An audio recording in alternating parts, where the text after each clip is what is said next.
अस्सलाम वालेकुम, मैं हूँ अदीला सिद्दीकी। अस्सलाम वालेकुम, it's me Laiba Shakeel. Welcome to our channel.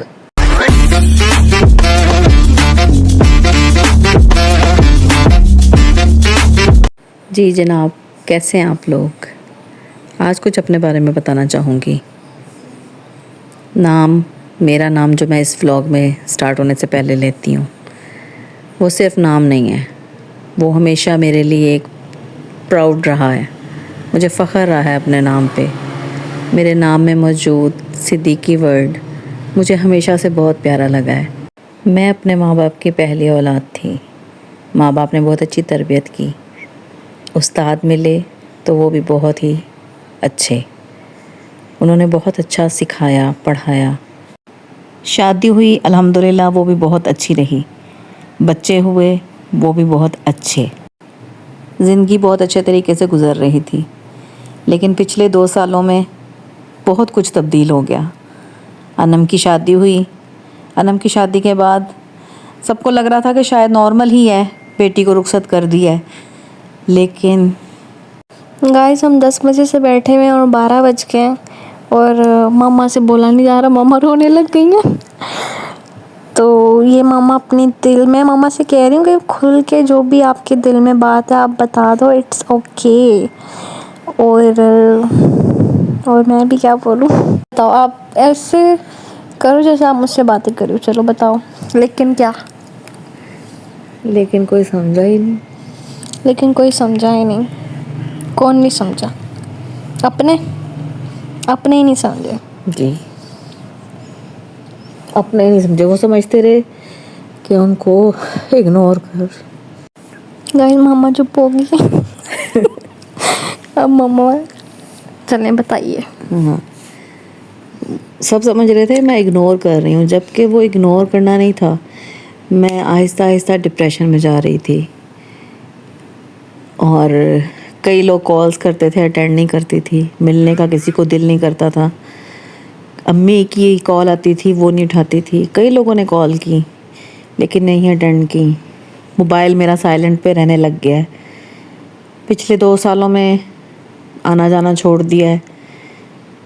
अम्मी की तरफ भी नहीं जाती हूँ। बहुत कम चक्कर लगता है, नहीं जा पाती। दिल ही नहीं करता, दिल करता घर में रहो। बस गुस्सा आता है, अकेलापन है, बहुत कुछ था।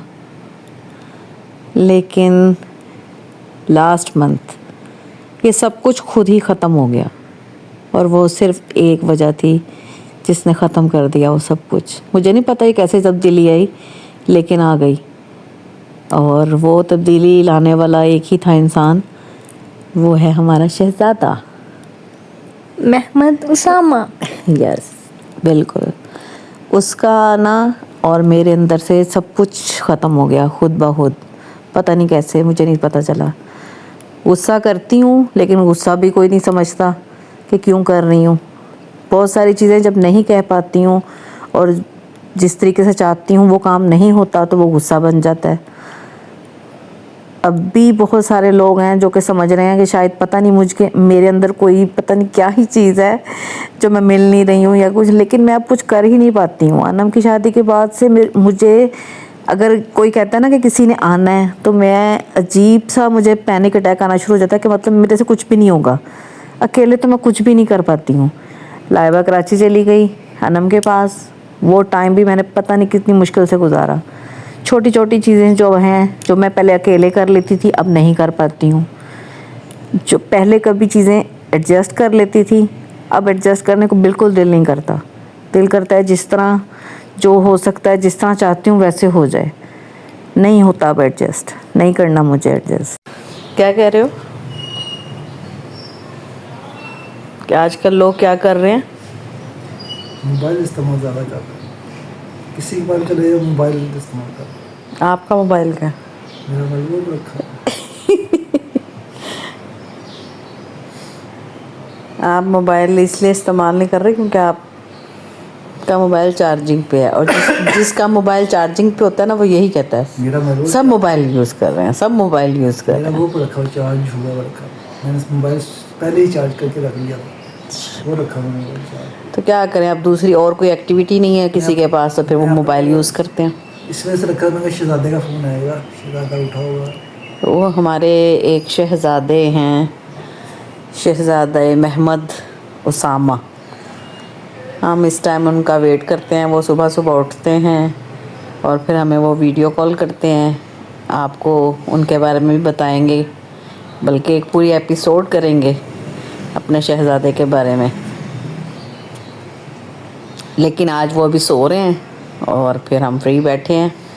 फैमिली इश्यूज़ तो हर जगह होते हैं, और इन फैमिली इश्यूज़ के होते हुए भी कोई भी मिलने आता है या कहीं हम जाते हैं तो मेरी मम्मा अच्छे दिल से मिलती हैं और जो चीज़ें हो चुकी होती हैं उनको भुला देती हैं।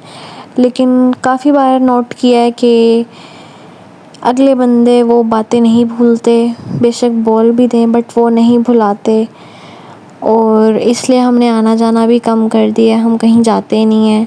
ऐसे बुरे दिल से ही मिलना है तो बंदा इससे अच्छा मिले ही ना। और मामा मुझे मना कह रही हैं कि ये बात नहीं बोलो, लेकिन मुझे बोलनी है, क्योंकि मुझे बताना है कि मामा अगर गुस्सा वगैरह करती हैं तो उनके मतलब अगर उनकी एक बुराई है तो उनकी बहुत ज़्यादा अच्छाइयाँ भी हैं। यही होता है कि लोग मतलब जो एक बुराई होती है ना उसको पकड़ लेते हैं, और जो इतनी अच्छाइयाँ होती हैं वो उसको याद ही नहीं रखते हैं। तो आप सबको बताने का यही मकसद है कि किसी की ज़िंदगी का किसी को कोई पता नहीं है, तो आप अच्छे से मिलें और जो भी इश्यूज़ होते हैं उनको साइड पे रखें, भुला दें और इग्नोर किया करें। चलें फ्रेंड्स, सीरियस टॉक को रखते हैं साइड पे और हम आते हैं अपनी रेसिपी की तरफ। आज बने हैं मटर वाले चावल। तो यहाँ पे, और मैं आज मामा रेसिपी नहीं बताएंगी, आज आपको मैं रेसिपी बताऊंगी अपने स्टाइल में। बनाया तो मामा ने खाना, लेकिन मैं बताती हूँ आपको। पहले हम प्याज डालेंगे और घी डालेंगे, और क्योंकि हम घी में खाना बनाते हैं। और यहाँ पे मामा मसाले दिखा रही हैं, टमाटर, मिर्चें, कुटी हुई लाल मिर्च, व्हाट इज़ मिर्च? बस मैंने हंसाने के चक्करों में मिर्च बोला है, ओके ना गाइस, मुझे पता आप भी थोड़े इमोशनल हो गए होंगे। और ये ज़ीरा कहाँ से आ गया था इसमें? ज़ीरा भी डाल दिया था आपने? चलें गाइस, ज़ीरा भी डाल लिया था। गाइस मैं नहीं बता रही, मम्मा ही बता दें, मुझे नहीं पता। जिस दिन मैं कुछ बनाऊंगी मैं फिर खुद बता दूंगी। प्याज ब्राउन करनी है। पुलाव बनाते हुए और मटर वाले चावल हो गए जैसे, इनको बनाते हुए हमें प्याज को ज़रा थोड़ा डार्क कलर देना होता है गाइस। और मैंने मामा से ये भी बात सीखी है। मामा ने बताया कि अगर आपने कुछ भी खाना बनाना होता है ना, तो वो आपको मतलब प्याज के कलर पे डिपेंड करता है कि आपका खाना मतलब कैसे बनेगा। हाँ, कैसे बनेगा और उसका मतलब लुक कैसा आएगा। हाँ, उसकी बुनियाद जो है, अच्छा खाना बनाने की बुनियाद सारी जो है वो प्याज है। आपने उसको कैसा कलर दे दिया है। तो पुलाव जो है हम वाइट क्योंकि बनाते नहीं हैं, आपने अगर वाइट बनाना है तो आप वाइट बिल्कुल रख लें प्याज को, लेकिन हमने थोड़ा सा कलर देना होता है तो इसलिए हम प्याज को ब्राउन करेंगे, अच्छा खासा कलर देंगे।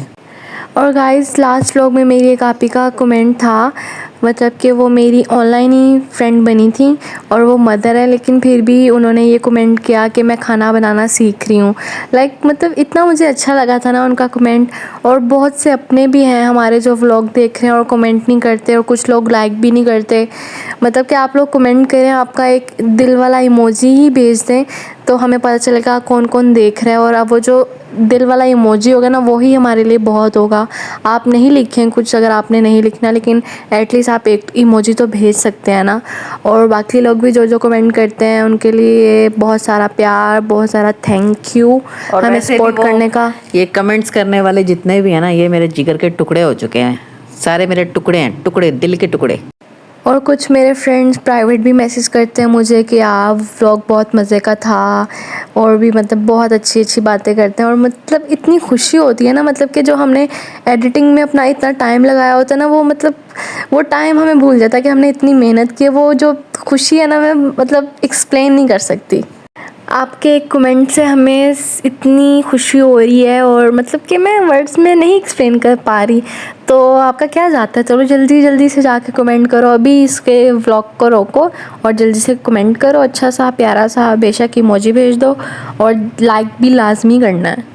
प्याज ब्राउन हो गई है, और यहाँ पे अब इसको कलर देने के लिए हम थोड़ा सा पानी ऐड करेंगे ताकि इसका कलर थोड़ा सा निकल आए। अभी भी मैं मुसलसल ब्राउन कर रही हूँ। कितना लंबा जाएगा ये ब्राउन? कट कर देंगे। कैसे कट कर देंगे? नहीं नहीं नहीं, डालने लगा पानी भाई। शुक्र अल्हम्दुलिल्लाह, 2 नफल पढ़ के आती हूँ मैं। रुको गाइस। चलो जी, ये पानी ऐड कर दिया हमने ताकि थोड़ा सा प्याज का कलर निकल आए। इससे बहुत अच्छा कलर आ जाता है चावलों में। और थोड़ा सा भूनेंगे इसको। लहसुन अदरक का पेस्ट 1 चम्मच डालेंगे। प्याज भी एक थी बड़ी वाली। लहसुन अदरक को भी 1-2 मिनट आपने भूनना है। और उसके बाद जो टमाटर वाला मिक्सचर, उसी तरह हमेशा की तरह उसके अंदर नमक है और लाल मिर्च पीसी भी नहीं डाली है मैंने, कुटी भी डाली है। कुटी भी लाल मिर्च भी किसी किसी चीज़ में डलती है, हर चीज़ में नहीं डलती। और गरम मसाला है उसमें। हल्दी नहीं डालनी है, फिर पीला पीला सा कलर हो जाएगा पुलाव का, वो पुलाव वाला कलर ही नहीं आएगा। तो ये वाला मिक्सर डाल दें आप। इसको इसी तरह ही ये हल्का सा, जिस तरह जो थोड़ा बहुत प्लेट में लगा होता है ना, तो उतना ही पानी आपने थोड़ा सा डालना है इसमें। और मसाले को भून के और हल्की आंच करके ढाँक के टमाटर सॉफ्ट होने तक पकाने। और जैसे ही सॉफ्ट होंगे टमाटर, तो फिर उसके बाद आपने अच्छी तरह से इसकी भुनाई कर लेनी है और उसमें फिर मटर को ऐड कर देना है। मटर को डाल के आप थोड़ा सा भूनेंगे और उसके बाद थोड़ा पानी ऐड कर देंगे। और मटर को, ये क्योंकि मैंने फ्रोज़न मटर यूज़ किए हैं, फ्रोज़न मटर जो होते हैं उसको गलाने में इतना टाइम नहीं लगता, तो 5 मिनट में ही ये तकरीबन सॉफ्ट हो जाएंगे। ज़्यादा गलाने नहीं पड़ेंगे, आपको ज़्यादा टाइम नहीं लगाना पड़ेगा। और पानी मज़ीद ऐड करें इसके अंदर। पानी में बॉयल जैसे ही आता है तो फिर चावल ऐड कर दें और चावल बॉयल होने तक पकने दें और फिर दम दे दें। दम देने के बाद, यानी मैं एक बार दोबारा से चेक ज़रूर करती हूँ, और क्योंकि उसके बाद मैं ऊपर से थोड़ी सी हरी मिर्चें लंबी लंबी सी यही काट के ना डालती हूँ, वो ज़रा अच्छी लगती हैं। अगर किसी ने हरी मिर्च खानी हो, टमाटर वाले मिक्सचर में भी मैंने काट के डाली थी, वो गोल गोल छोटी वाली काट के डाली थी। और जब दम देना होता है तो फिर मैं ये वाली लंबी वाली काट के डालती हूँ, तो ये खाने में ज़रा अच्छी लगती हैं। तो ये आपका मटर वाला पुलाव रेडी है। और जैसे ही चावल रेडी हुए तो लाइबा आ गई, क्योंकि लाइबा ने सुबह सिर्फ नाश्ते में मिल्क शेक पिया था, तो उसे बहुत भूख लग रही थी। तो उसने कहा मामा मुझे दे दो। तो यहाँ पे लाइबा को खाना सर्व हो रहा है और बहुत ही मज़े का था। वैसे मुझे मटर जहर लगते हैं, लेकिन बहुत मज़े का और लगा मेरा ख्याल था। पहली बार था तुमने मटर इसमें से लैदा नहीं किया। हाँ, और चटनी के साथ खाया था मैंने। हाँ, लाइबा तो खाना खा के हो गई फारिग। और आपने देखा होगा जब मैं चावल बना रही थी तो शाहिद आ गया था और उसने उसी दौरान में सलाम सलूम भी कर लिया था। उसे पता था कि वीडियो बन रही है, इसलिए वो ज़्यादा बात नहीं की उसने। और यहाँ पे वो बैठ के व्लॉग देखने लग गया। अब आया इसलिए था क्योंकि मैं उसको काफ़ी दिनों से कह रही थी कि मुझे कड़ी खानी है। कड़ी मैं बना तो लेती हूँ, लेकिन जब बना लो तो ख़ुद खाने को दिल नहीं करता। तो वो ज़्यादातर यही होता है कि फिर वो सब जगह डिस्ट्रीब्यूट तो हो जाती है, लेकिन फिर मैं नहीं खा पाती हूँ सही से। जो एक टेस्ट होता है, एक मज़ा आता है, वो नहीं आता मुझे। यहाँ मैंने भी खाना ले लिया क्योंकि मुझे भी बहुत भूख लग रही थी, मैंने लंच नहीं किया था। और वो फिर कड़ी अपनी बेगम से बनवा के लेकर आया था। हमने उस दिन तो नहीं खाई, अगर वो पहले आने से पहले बता देता तो चलो हम फिर मटर वाले चावल नहीं बनाते और वो कड़ी ही खाते। लेकिन हमने फिर वो अगले दिन टेस्ट की थी। लाइबा चाय बना के ले आई और हमने चाय एंजॉय की फिर सब ने। और फिर मैं पढ़ाने लग गई थी मंतशा को पढ़ा ही रही थी। तो लाइबा की तबीयत क्योंकि ख़राब थी और उसको फ्लू भी हो रहा था और माइग्रेन भी हो रहा था, तो फिर वो डॉक्टर के पास चली गई। और ये जो मुझे कहते रहते हैं ना मैं सोती रहती हूँ फलाना ढिमकाना, इसका तो मैं अलग से व्लॉग बनाऊंगी। हॉस्पिटल से घर वापस आते हुए ये दिख गए थे, तो पापा ने कहा मैं अपनी बेगम के लिए ये ले लेता हूँ। अंदर आते वक्त मैंने पापा से कहा था कि आपने ना गुस्से में बोलना है, क्योंकि हम ना 2-3 जगह ही डॉक्टर के गए थे, तो मतलब डॉक्टर आए हुए नहीं थे। फिर हमें हॉस्पिटल जाना पड़ा, हम हॉस्पिटल गए थे। तो मैंने पापा से बोला कि आप ना गुस्से में बोलो तो मामा को लगेगा कि ना आप वाकई में गुस्सा कह रहे हो, क्योंकि वैसे कहीं पापा को लेके जाना होता तो पापा गुस्सा ही करते हैं। अदील आ गया तो फिर खाना खाया गया और खाना खाने के बाद चाय बनी, चाय एंजॉय की गई। सेम वही रूटीन हमारी, थोड़ी सी बातें, थोड़े से व्लॉग्स, थोड़ा सा मज़ा, थोड़ा सा फ़न, ये होता रहा। और आई होप आप सबको ये व्लॉग अच्छा लगा हो तो लाइक शेयर कमेंट लाजमी करिएगा। प्लीज़ शेयर ज़रूर करें, शेयर भी करें, कमेंट्स भी करें। हम वेट करेंगे आज आपके कमेंट्स का। अल्लाह हाफिज़।